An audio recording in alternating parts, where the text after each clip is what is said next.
Over the last 5 years, we have seen a lot of interest from global investors to find opportunities in Africa to add to their global portfolios. This tends to range across different asset classes.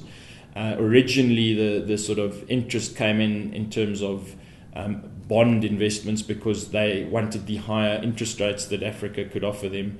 Attached to that, obviously, is always the currency risks depending on which country you invest in. South Africa is clearly one of the largest bond markets in the world and one of the most liquid ones, but the rand is very volatile. So investors try and invest in these higher yielding African asset classes. We then started moving into the sort of equity space. A lot of companies are growing in Africa in terms of the earnings and the profitability because of the demographics. Africa is a fast-growing young continent, whereas Europe is sort of stagnating in terms of growth over the last few years with an elderly population, as is Asia.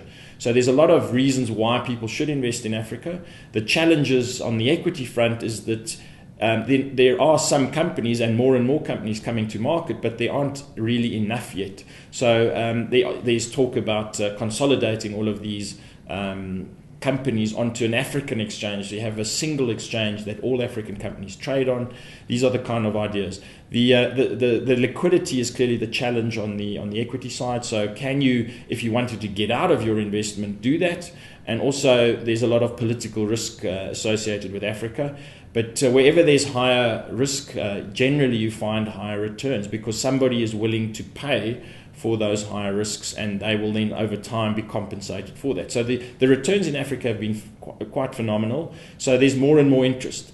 More recently, we've seen demand for not listed instruments, so not stocks and not bonds, but private equity kind of transactions where people actually want to invest in infrastructure, building dams, railways, setting up factories, those kind of projects, but they need expertise on the ground. So there's a new kind of investment firm that is needed on the ground to give these foreign investors the transparency and the due diligence and the legal certainty that these projects are viable and being looked at. So there's a rapidly growing interest across the continent.